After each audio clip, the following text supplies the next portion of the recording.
지금의 세계 경제는 무엇을 의미하는 건가? Everything is bubble. 모든 경제학자들이 얘기하는 것들이 지금은 모든 것이 버블이다.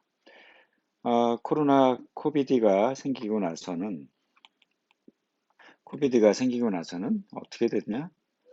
어, 세, 세계의 경제의 모든 것들이 지금 변하고 있다는 겁니다. 이 상황을 어떻게 이야기할 수 있을까요? 지금의 여러분이 갖고 있는 자산, 여러분이 갖고 있는 부동산, 여러분이 갖고 있는 주식, 여러분이 이 두 가지만 보더라도 여러분이 생각할 수가 있을 겁니다. 부동산도 지금 하락하고 있을 시기라고 생각하고 있는데도 불구하고 계속 올라오고 있다는 거죠. 주식도 세계 경제가 위축되고 있고 그렇게 경제 성장을 이루는 나라는 그렇게 많지 않은데 그럼에도 불구하고 주식가가 계속 올라가고 있다는 것입니다. 세계 경제는 어떻게 돌아가고 있는가요? 달러도 올라가고 있고요. 여러분이 생각하고 있는 달러도 올라가고 있고 그 다음에 비트코인도 올라가고 있고요. 네, 이런 금값도 올라가고 있고요. 그 다음에 석유 가격도 올라가고 있습니다. 모든 것이 오르고 있다는 것입니다. 그런 것에서 얘기할 수가 있는 거죠. next normal이라는 것도 나타난다는 거죠. 정상인 거였는데 이 정상적인 경제 흐름이 그 다음에 포스트 노멀, 비노멀화된 상황, 비노멀화된 상황에서 우리가 이 불확실한 미래를 만들어 가야 된다는 거죠. 결국에는 세계화에 따라서 이 모든 것들이 바뀌고 있다는 것입니다. 이런 개념에서 우리가 살펴봐야 하는 것이 바로 넥스트 노멀 시대의 불확실한 미래를 준비하는 것입니다. 탈세계화라는 것은 지금의 이 시대의 흐름에서 어떻게 바라봐야 될까요? 여러분들은 지금 탈세계화된 상황에 처하지 않았나요? 실제적으로 코비드라는 이런 개념에 의해서 탈세계화가 발생하게 된 것들은 여러분이 우리가 세계화가 되는 개념에서 살펴봐야 될 겁니다. 제가 음, 비디오 영상으로 여러분들에게 세계화에 대한 패러다임을 얘기를 한 거를 보면 이해할 겁니다.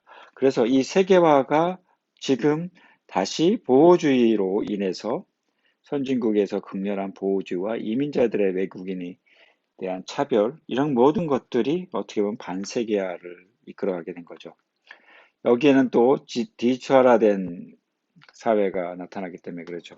여러분이 사고하고 생각하는 모든 것들을 이제 컴퓨터, 작은 컴퓨터, 스마트폰에 집어넣고 모든 것들을 행동하고 있는 거죠. 이런 구조화 속에서 이런 모든 것들이 결국에는 세계화되어 있음에도 불구하고 이 세계화가 너무 나한테 주는 영향력과 국가가 주는 영향력이 어, 이것을 벗어나고 싶은 마음에서 탈세계화로 진입하게 되었고 지금의 팬데믹에서는 이 탈세계화가 어떻게 돼요? 점차 늘어나기 시작한 거였죠. 우리가 반세계화, 탈세계화를 안 하고 싶어도 이 주변의 환경에 의해서 하게 되게 됐다는 것이죠.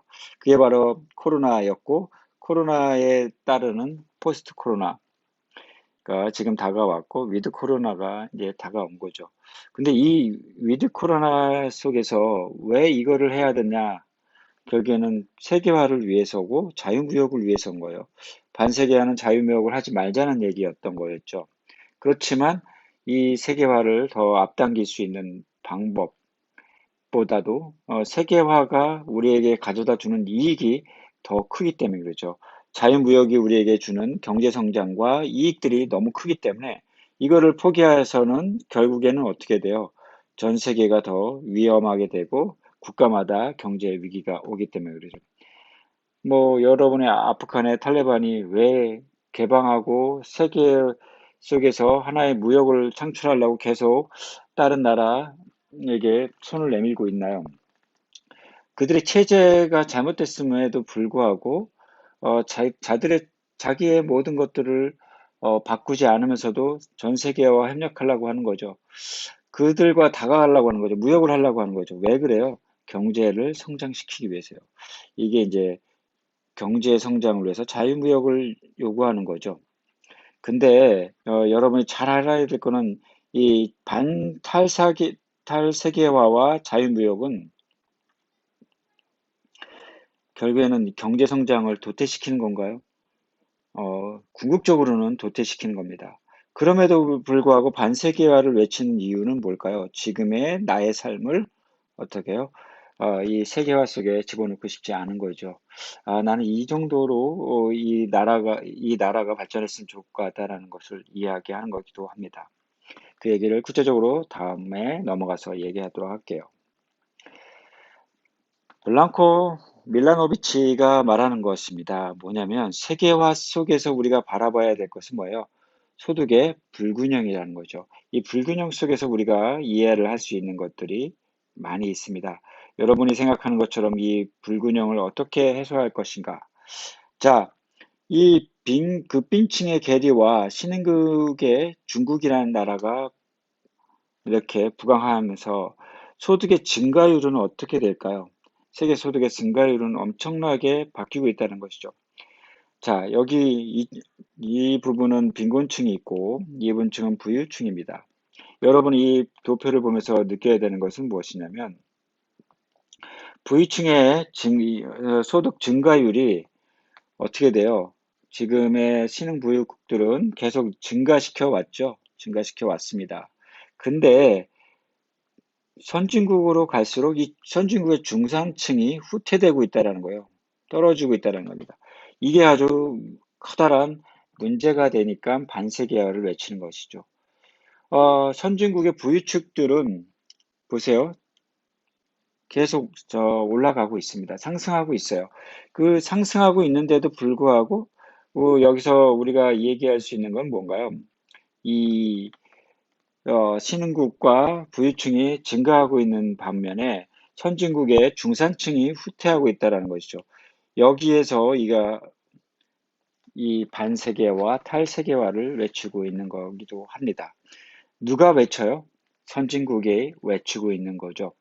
그런 면에서 여러분이 잘 이해를 해야 되고 결국에는 이런 중국의 중산층의 실질적인 소득이 증가하고 미, 영국, 유럽에서 이 실질적인 소득이 정체되고 감소하는 것에 대한 탈세계화가 나타났다는 것입니다. 그러니까 2016년에 이제 여러분이 알고 있는 브렉시트가 나타나게 된 것도 영국의 이민자들의 혐오에 대해서 나타난 거죠. 자, 이런 변화 속에서 우리가 이야기할 수 있는 것은 뭘까요? 바로 이 수완입니다. 백조 이야기를 해보겠습니다. 갑자기 세계 경제를 얘기하면서 논하면서 이런 블랙스완이라는 얘기를 여러분 많이 들어봤을 거예요. 그렇지만 이 블랙스완이라는 것이 무엇인지를 우리가 잘 알아야 되는 거죠. 유럽에서는 일반적으로 흑고니가 발견된 적은 없습니다. 여러분들이 이제 이게 18세기에 호주 남부의 흑고니가 블랙스완이 검은 백조가 나타나기 시작한 거죠. 그걸 발견한 거죠. 대서양의 향해를 통해서 대향해를 통해서 나타난 이 세계화가 결국에는 어떻게 보면은 유럽 땅에는 검은 백조가 없었는데 호주 남부에 가 보니까 백조가 있다는 것입니다. 검은 백조가 있다는 것입니다. 그걸 발견하고 세계는 우리가 생각하는 것처럼 다르다. 유럽 사람들이 생각하는 거 이렇게 있다고 생각해 왔으나 결국에는 네덜란드의 한 탐험가에 의해서 이런 통념이 깨지면서 충격을 받은 거죠. 그게 바로 블랙스완입니다. 예기치 않은 것들이 나타나 있구나. 벌써 존재하고 있었구나. 예기치 하지 않은 존재들이 발생하고 이미 존재했었구나. 라는 것을 얘기해 주는 거죠. 그러니까 관찰과 경험에 의존한 예측에서 벗어나 예기치 못한 극적인 상황이 나타난 것을 일컫는 것입니다. 이런 것들이 바로 니콜라스 탈레브가 또 얘기한 게 있어요. 이 사람이 이제 금융 분석가인데 월가에 대한 얘기죠. 미국의 주식 거래가 지금 하락하게 된 그 시점에 주식의 대폭락이 온 것이 바로 뭐예요? 지금의 유럽발 금융위기죠. 여러분 리먼 브라더스의 파산이 나타난 게 무엇일 겁니까? 모기지 사태죠. 누구나 다 집을 소유할 수 있다고 아주 전 거의 90%에 가까운 대출을 이루어지게 하고 그 사람들이 소득이 없음에도 불구하고 대출을 이뤄서 집을 사게끔 하는 모기지 사태가 나타난 거죠. 누구나 쉽게 돈을 빌릴 수 있게끔 되었던 거죠. 그게 바로 금융공학을 창출해냈고, 그러면서 내가 갖고 있는 돈과, 빌려준 돈과, 그 빌려받은 돈 갖고 계속해서 허상의 거품의 거품을 창출을 하고 대출이 이루어진 거였죠. 이런 것이 바로 금융위기가 왔는데, 이런 것들이 탈레브가 얘기한 것은 블랙스완의 경험으로 말하는 거죠. 이 관측할 수 없는 것들, 이런 것들이 나타나기 시작했고, 이 블랙스완이 온 것은 우리가 생각했던 금융위기만을 얘기하는 것이 아니라 9.11 테러까지도 얘기를 하고 있는 것입니다. 여러분들이 알고 있는 2001년에 9.11 테러가 나타났는데, 그 테러 역시도 경제 공황까지 이끌어가게 했다라는 것입니다. 이것이 바로 우리가 생각하고 있는 어, 지금의 팬데믹 위기와 기후변화와 환경 재해까지도 얘기할 수가 있는 것이죠. 바로 월가의 최악의 상황이 올 수 있다고 경고한 것들. 이런 것들이 바로 블랙스완입니다. 그러면 내가 지금 그린스완을 써놨어요. 그럼 그린스완은 뭘까요? 녹색 스완이 왔다라는 것이죠. 결국에는 그린스완이라는 건 뭡니까? 어, 기후변화에 따라서 지구가 변하고 있다는 것을 얘기해 주는 거죠. 여기에는 지구 온난화와 해수면의 상승, 극한의 온도, 이런 것들이 계속 나타남에 따라서 인류의 생태계를 위협하고, 이걸 통해서 전 세계 산업이 재편되기 시작했죠. 왜냐하면 그린을 생각하지 않는 제품은 시장에서 도태되고 방출시키는 그런 현상이 나타난 것입니다. 결국에는 지구 온난화를 유발하고 있는 이런 약 1도시에 의해서 발생되는 것들을 갖다가 이 1도씨를 낮추고자 하는 거죠. 결국에는 1.5도의 이상의 온난화가 나타났을 때 돌이킬 수 없는 기후변화가 나타난다는 겁니다. 이것이 바로 2001년에 파리 기후협약을 통해서 평균에 못 미치는 그런 기후가 나타나게 되는 거고, 그렇게 되면서 이제 이거를 제한을 거는 거고, 그러기 위해서는 탄소 배출이 하게 되었고, 탄소 배출을 감축하려고 했고, 탄소 배출을 감축을 위해서 교토 프로토콜의 교토 의정서에 의해서 이런 것들이 이제 모든 것을 감축 의무를 하게 된 거죠.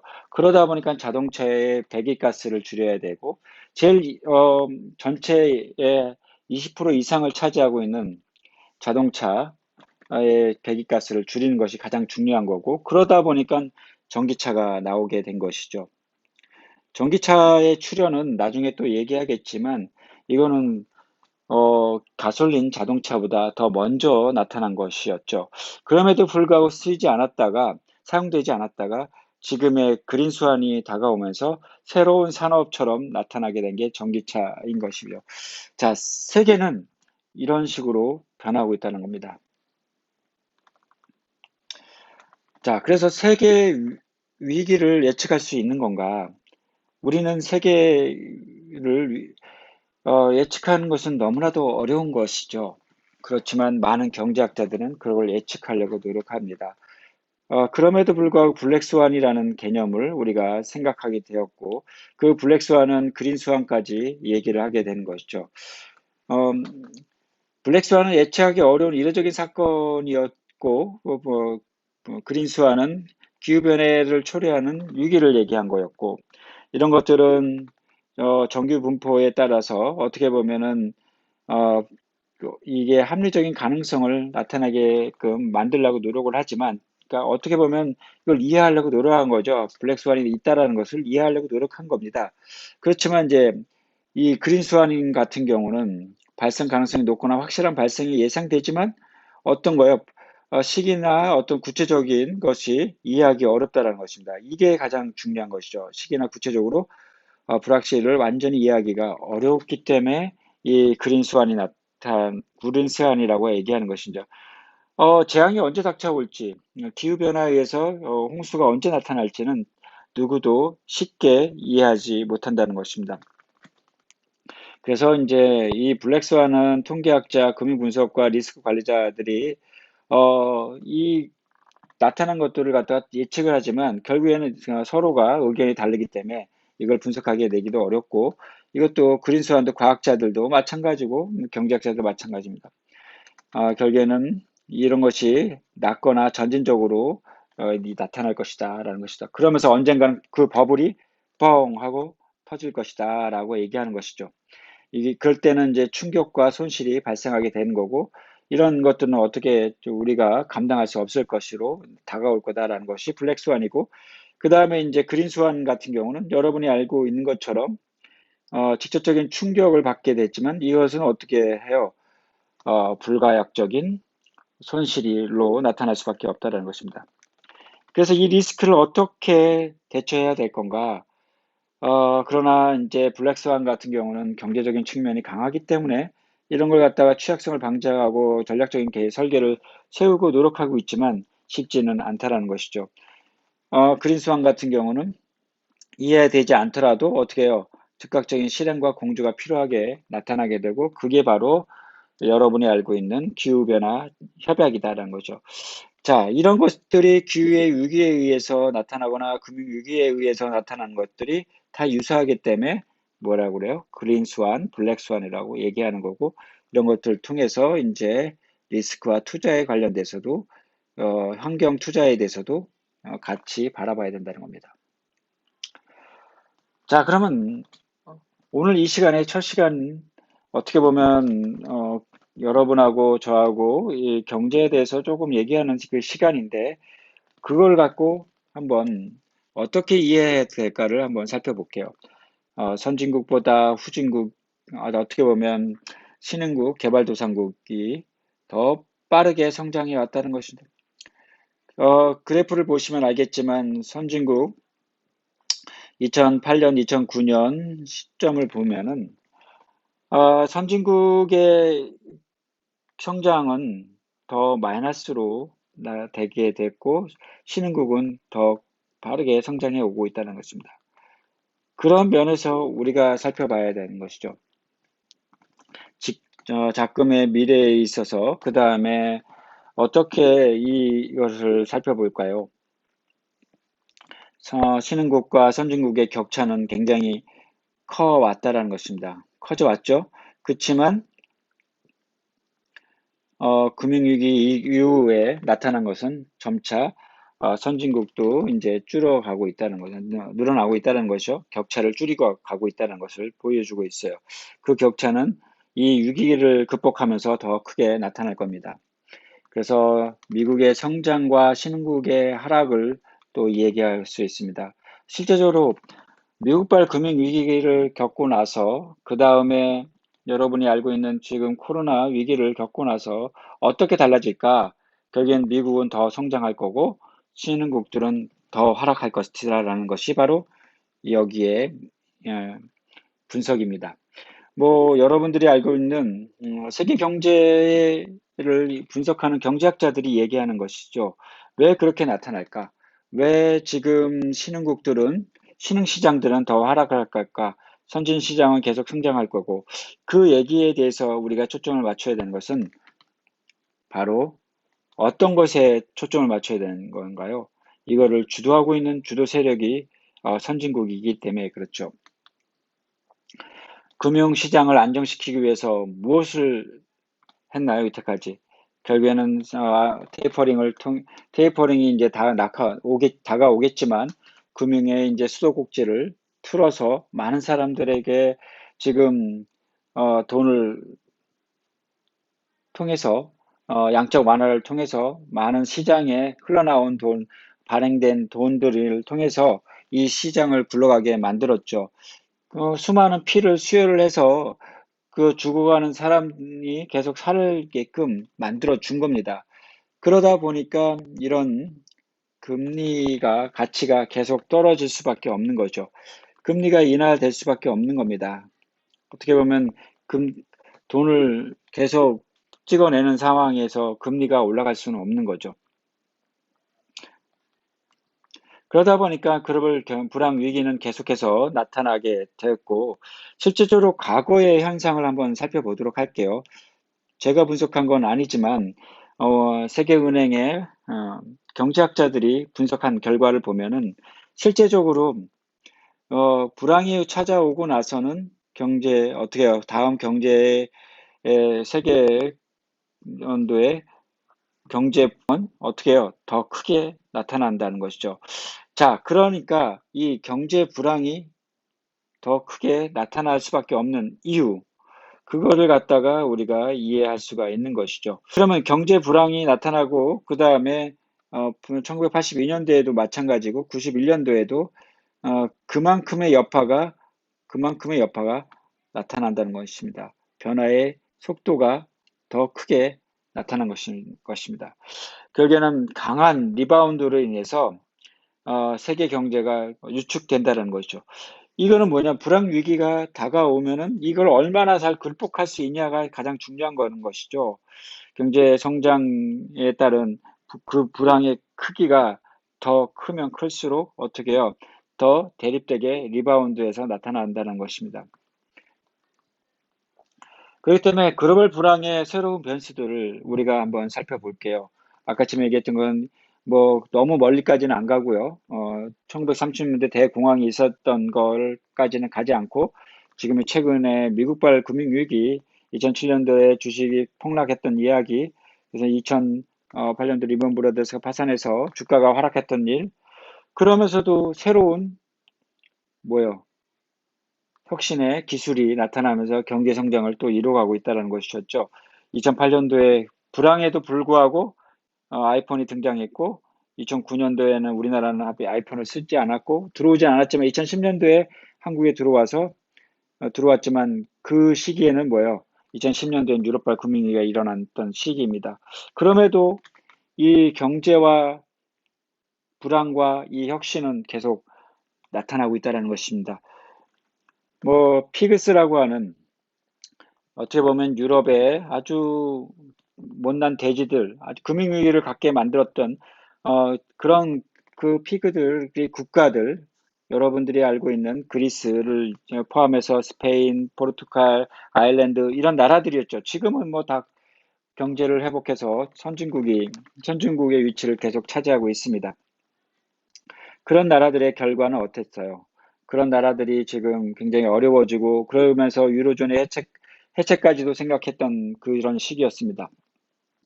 결국에는 이제 2016년도에 브렉시트가 나타났긴 하지만, 아무튼 그런 여파는 나타났다는 것입니다. 지금의 2010년도에서 2016년도까지는 뭐 실제적으로 그렇게 쉽게 변화가 된 건 아니었죠. 그렇지만 이 세계가 변화가 되는 것은 결국에는 금융 완화였고 양적 완화였다라는 것입니다. 그럼으로 인해서 많은 나라 국가들이 화폐를 찍어내서 그 화폐를 통해서 경제를 살리려고 노력을 했던 것이죠. 이 위기를 극복하려고 어떻게 했던 거예요? 계속 화폐를 발행했던 것이죠. 그러다 보니까 그거에 또 새로운 뭐가 등장했어요? 비트코인이 등장했습니다. 새로운 혁신이 나타난 것이죠. 아이폰의 혁신과 비트코인의 혁신으로 인해서 뭐예요? 블록체인이죠. 블록체인. 이 결국에는 암호화시키고 누구도 그걸 갖다 해킹할 수 없는 그런 코인을 만들어낸 겁니다. 바로 이것이 블록체인의 개발로 인해서 어떻게 2017년에 새로운 기술로 암호자산으로 나타나게 되면서 세계 경제의 하나의 흐름으로 또 잡아가고 있는 거죠. 결국에는 여러분이 이해했나요? 지금 아이폰이 등장했고요. 비트코인이 등장했습니다. 그 다음에 또 뭐가 등장했나요? 전기자동차가 또 등장했죠. 테슬라라는 기업이 등장하게 되었죠. 자, 이런 괴로운 이런 역사의 흐름 속에서도 어떻게 보면 새로운 전기차의 등장과 혁신이 계속 나타나고 있다는 것입니다. 이 혁신은 결국엔 기회이고 이런 기회 속에서 불황이 다가올 때마다 새로운 산업은 계속 늘어나고 있다는 것입니다. 여러분 이해하셨나요? 그럴 불황이 새로운 기회를 나타내게끔 한다는 것이죠. 불황 속에서도 계속 새로운 것은 일어나고 있다는 것입니다. 선진국의 강한 회복력을 한번 살펴볼 수가 있습니다. 이런 위기 속에는 더 선진국이 더 강할 수밖에 없다는 거죠. 왜요? 화폐 강화를 할 수 있는 가장 유일한 국가, 미국이 그걸 갖고 있기 때문에 그렇죠. 아주 선호 자산이고, 그 다음에 안전 자산으로 생각하고 있는 그 자산이 갖고 있기 때문에 그렇죠. 결국에는 그런 안전 자산을 통해 많은 사람들이 그 자산으로 어떻게 해요? 옮겨가고 있는 거죠. 신흥국들의 회복력은 낮다 하더라도 선진국의 회복력은 굉장히 리바운드 돼서 어떻게 그 위기를 극복하고 그 다음에 강한 회복력을 갖게 되는 것이 바로 이런 선진국의 어떤 경제 흐름이죠. 그렇기 때문에 후진국이나 아니면은 신흥국들이 어떤 이런 위기를 어떻게 극복할까? 거기에 먼저 초점을 잡아야 된다는 것입니다. 그래서 글로벌 평가를 보시면 알겠지만, 뭐, 선진국에서 거의 지금의 개발도상국으로 다시 하락한 아르헨티나나, 지금 중국을 신흥국으로 계속 개발도상국으로 성장하고 있는 중국을 살펴볼 수 있고, 거기에는 지금 잘 나가고 있는 독일을 살펴볼 수 있습니다. 그 다음에 한때는 선진국 위치에서 가장 높게 G2의 국가 중에서 아주 강력한 국가로 성장했던 일본, 결국에는 중국과 비슷하게 되었죠. 거기에는 우리나라보다 한 단계 낮고 우리나라는 더 높은 단계에 있는 거죠. 자, 이런 것을 여러분 이해할 수가 있나요? 지금의 영국과 우리는 동등한 위치에 있습니다. 그것이 바로 어떻게 G20까지 가게 되었고 우리가 이렇게 성장할 수 있었던 이유는 뭘까요? 바로 계속 경제 위기가 오고 찾아왔지만 이를 갖다가 극복한 나라, 그리고 혁신을 이룬 나라, 혁신의 나라가 결국에는 혁신의 기업이 이 모든 것들을 성장시켜 왔다라는 겁니다. 그래서 과거의 경제학의 흐름에서 지금의 포스트 경제학으로 가는 그 시점을 살펴볼 수 있습니다. 우리가 말하고 있던 기존 고전 경제학의 신고전학파가 말하는 주류 경제학에서 이 비주류의 경제학의 여건이 굉장히 강해졌고 이 비주류의 경제학자들이 지금의 어떤 한 축을 이루고 있다는 것입니다. 결국에는 가장 주류의 역할을 했던 경제학이 비주류의 경제학과 맞물리는 상황으로 이해를 하면 좋을 것 같아요. 결국에는 우리가 생각하고 있는 아주 엘리트 집단의 경제학을 이끌어 왔던 사람들이 그 엘리트 집단, 지금의 우리나라의 스카이에 대변할 수 있고 거기에 이제 그 모든 것들이 융축돼 있다고 하지만 지금의 비현실적인 이 경제 흐름에서는 다른 뭐 네이달리오나 켈리나 모슬로나 미첼 같은 현대 화폐 이론을 근간으로 해서 새로운 포스트 케인지언이 나타나게 된 거죠.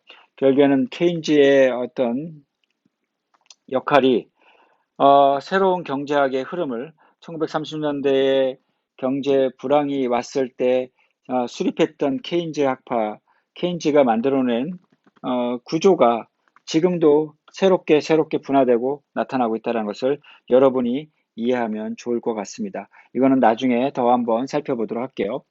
그래서 새로운 경제 시스템이 중요하다. 새로운 경제가 나타나고 있다. 이 경제 속에서 여러분들이 어떤 것을 배워야겠냐?